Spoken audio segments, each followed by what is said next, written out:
سامعین ناظرین، infection control society آپ کی صحت کے لیے، آپ کی آگاہی کے لیے، مضامین آپ کی سماعت کے لیے پیش کرتی ہے وہ اشیاء، وہ سبزیاں یا وہ غذائیت جو کہ آپ کو کینسر سے بچا سکتی ہے، خاص طور پر بریسٹ کینسر سے بچا سکتی ہے، تو ان کے بارے میں ہم آپ کو بتا رہے تھے۔ ہرے پتوں والی سبزیاں، پالک، سلاد کے پتوں اور سوئس چارڈ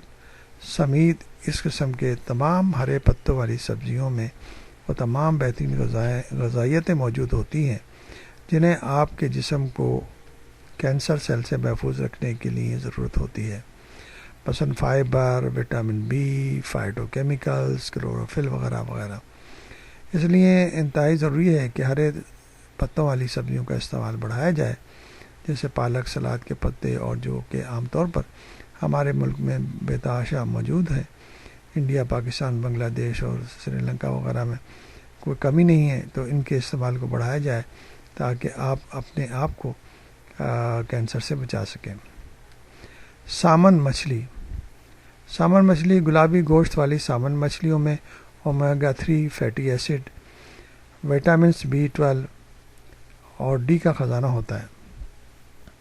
تیل چھوڑنے والی ان مچھلیوں کے کھانے سے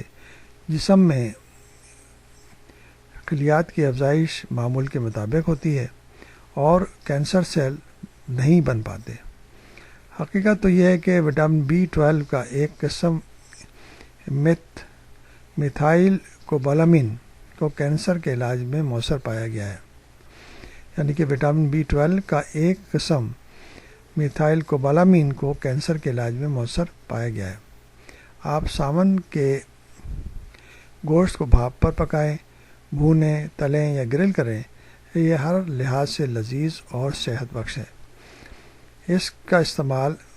کرنے سے آپ کینسر سے بچ سکتے ہیں، یعنی کہ یہ اشیاء جو کہ ہمیں آپ کو بتائی ہیں، جو غذائیتیں بتائی ہیں، اگر اس کو اپنی روزمرہ کی زندگی میں استعمال میں رکھا جائے تو کینسر سے بچنے کے امکانات بڑھ جاتے ہیں۔